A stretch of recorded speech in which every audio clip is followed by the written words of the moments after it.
Hello and welcome to another video from Midas Touch Toys, Games and Collectibles. And today, well, we're looking at something that is now quite old. It is become very collectible and is very difficult to find, especially in this mint condition. We are looking at the 1986 Doctor Who annual, which was released by World Distributors in late 1985 for the upcoming 1986 year. And it's all based on the Doctor Who television series. Now, was the one we're looking at today was the last issued annual from the classic television series. Now, the classic series ran from the 23rd of November 1963 up until the 6th of December 1989. There was 7 Doctors that played the part. So you had William Hartnell played the first. Patrick Troughton was the second, John Pertwee was the third, Tom Baker was the fourth, Peter Davison was the fifth, Colin Baker was the sixth, and Sylvester McCoy was the seventh. Now, sadly, there was no Doctor Who annuals produced for the Sylvester McCoy era. The final annual is this one that we were looking at today. Which was the second annual to feature Colin Baker. Although, having said that, there have been some fan-issued annuals that have been produced in the last 4 or 5 years. There was an annual produced which would have preceded the very first Doctor Who annual.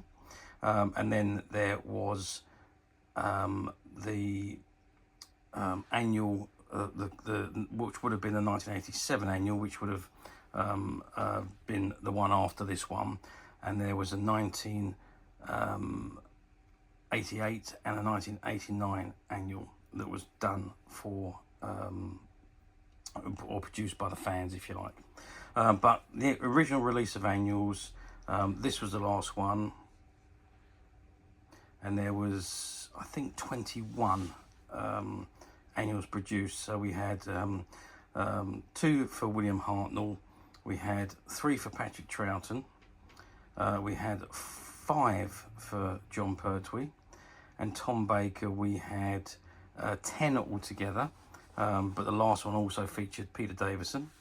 So with that last one that featured Peter Davison, there was 2 further ones, and then there was 2 of the Colin Baker era. Okay, so this is that last classic annual, and this is the front cover, and it says as seen on BBC television, and it's got Doctor Who annual 1986. At the very bottom right hand corner you can see the World Distributors logo, and you've got 3 images of Colin Baker as he appeared on the television series as the Doctor. Okay, that's the front cover. Let's just turn it over to the back, and on the back, yep, you've got another image of Colin Baker peeking out of the TARDIS. And it says Doctor Who Annual 1986, and it's got the ISBN number, which is 07235674776, and you've got the barcode and the barcode number at the bottom there. Okay, let's have a quick look at the spline. On the spline, it reads Doctor Who Annual 1986.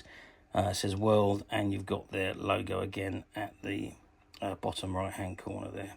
Okay, that is the front and back covers of the annual. Let's open it up now and let's have a look at what we got inside. Okay, so I've opened the annual up. Now the pages are quite tight because this particular annual we're looking at today was part of a shop buyout. It was unsold stock from a shop that had been around since the 1960s. Annuals that didn't sell, they just used to put them into a big box in the back and leave them there. However, the owner of the shop, or one of the owners of the shop, was a very big Doctor Who fan.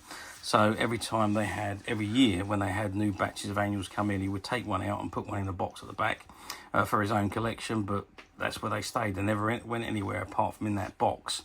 And when we bought out the shop stock, we bought out that whole box, which included almost a complete run of annuals. Okay, so this annual was never sold. It'd never been on the shelf, and that's hence the reason why the pages are very tight. So we're going to have to be a little bit careful when we read through this one. Okay, so this is inside the front cover, and it says Doctor Who Annual 1986, the image of the TARDIS, and you've got the Doctor and Peri at the TARDIS console. Bottom right-hand corner shows you the cover price, which was £3.25 from 1986. Okay, so over the next page, it says the contents. So you've got the Fellowship of Quan, Time Wake, Interface, Behind the Scenes of Doctor Who, and which is the makeup, Beauty and the Beast, Retribution, Darvok's Experiment, and the Radio Waves.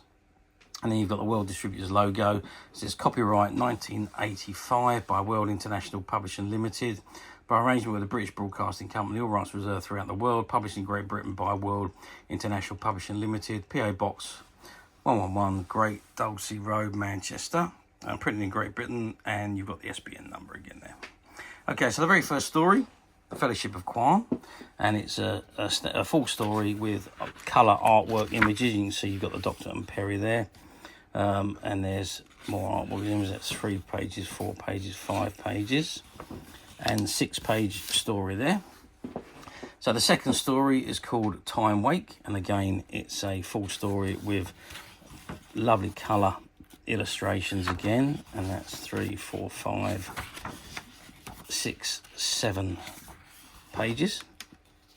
Then you can see an image of Colin Baker standing outside the TARDIS. I think that's the same image as what was on the back cover, but without the Doctor Who being splashed all over the top of it. The next story is called Interface, and again it's another full story with colour illustrations, and there's a Doctor and Peri at the TARDIS console, and a lovely few more images. Not quite nice artwork, I must say, and this one looks like it's a little bit spooky, and that's 7 pages again, until we come to the behind the scenes of Doctor Who. And it's all about the makeup by Brenda Apsley. So that's all an in-depth interview with her about the makeup that was being done for Doctor Who back at the time. Okay, next story is called Beauty and the Beast. And again, it's a full story with colour illustrations. Again, amazing illustrations, I've got to say. And that's, again, it's another 7-page story. I think most of the stories are 7 pages. And there's an image of Colin Baker. Looks like he's fishing in a well there, again from the TV series by the looks of it. And then the next story is Retribution. And again, it's another full story with colour illustrations. And I think it's probably about 7 pages again. And that's 7 pages, yeah. And then we come on to Darvok's Experiment. Again, another full story with colour illustrations. Very good colour illustrations, I must say. That's 4, 5, 6, and again another 7 pages. Again, there's another image of Colin Baker there, and he's holding his umbrella, still sitting on that same wall by the looks of things. And then we go on to the next story, which is the Radio Waves, and again another full story with colour illustrations. Again, very, very good illustrations. And I think it's going to be 7 pages again, which will then bring us, yeah. So there's another 7 pages, and that brings us to the end of the annual. And in the inside back cover, it's the same as what was in the inside front cover. Okay, that is the Doctor Who annual, 1986, the final classic Doctor Who annual. Okay, so now you're going to say to me, well, how well did these do, Chris, back in 1986? Well, 1986 annuals were on the decline. They weren't as popular as they was in the 50s, 60s, 70s, and the very early 80s. 86, video cassette recorders were now out. DVDs were about to become a thing. There was the laser visions that had come out. So there was a lot of technology advances which enabled us to have the actual movies or the videos and watch them when we wanted to. It was the beginning. I'm not saying they were readily available then, but it was the beginning of the releasing of videos. So You could record anything that was shown on TV. You could record it. All sorts of things were going on. So, which brought about kind of like a decline on the annuals, because obviously back in the day, annuals were the staple diet. They were pretty much all released towards Christmas, as was this one was, and they were, you know, usually found in kids' Christmas sacks or stockings on Christmas morning. Big thing annuals were. I think 86 they were still quite popular, but the decline had begun. Nowadays, obviously, there's not as many annuals produced as what there used to be, and certainly not anywhere near the numbers that used to be produced. So it was a declining or diminishing market, let's say, a declining market, let's say, rather than diminishing, back in 1986. So there was less of this particular annual produced than a lot of his predecessors. Hence the reason why this one is quite difficult to find. It's not that difficult, to be perfectly honest with you, but it's more difficult than a lot of the other annuals to find. Certainly the later annuals to find. Okay, let's move forward almost 40 years to 2025, which is where we are today. Do they come up for sale very often on the platforms? Well, as I said earlier, it's one of the, well, it's probably one of the rarest late annuals of the classic series, because I think that is because of the numbers produced. So you don't see them as often on the platforms as you do see many of the other classic annuals. Really, from the Tom Baker era, the annuals that were produced were in mass quantities, really right up until the the first Colin Baker annual. Really, they were produced in very big quantities. This particular one was, as I said, a lot less quantities because of the decline in annual sales.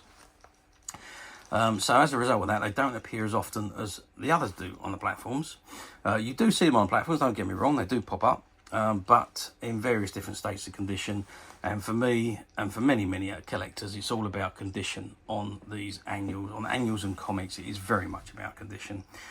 So be careful if you do intend to buy on a platform, because the condition, somebody's idea of very good condition could be somebody else's idea of acceptable condition. So there's a big scope there for differences.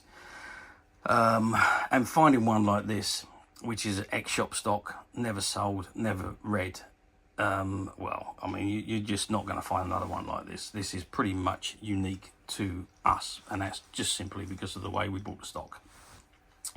And as of today, this particular annual is available to purchase on the MySatch website, which you can get to very simply by clicking the link below. It will take you straight to the website where you'll be able to find this and many other vintage Doctor Who annuals, and many other vintage toys, games and collectibles come to that. There's over 10,000 products currently available on the website for you to view and purchase at your leisure. And don't forget to hit the subscribe button, because we're uploading videos for every new item that goes into the website. There will be something for everybody, and I am absolutely positive that this is something that you're not going to want to miss, because we literally have thousands and thousands of new items which we're shooting videos for and uploading on a daily basis. So if there's something in particular you are looking for, something old that you've never been able to find, something quirky you might want to buy for a friend, or perhaps just something from your childhood that you'd like to own again to help you recuperate those long lost childhood memories, well, stay tuned, keep watching, because you never know, the next item we upload could be that item you've been looking for. Okay, that is it for me on this particular item. I do hope you've enjoyed reviewing this wonderful vintage Doctor Who annual with me. Thank you for watching, and we'll see you again next video. So bye for now.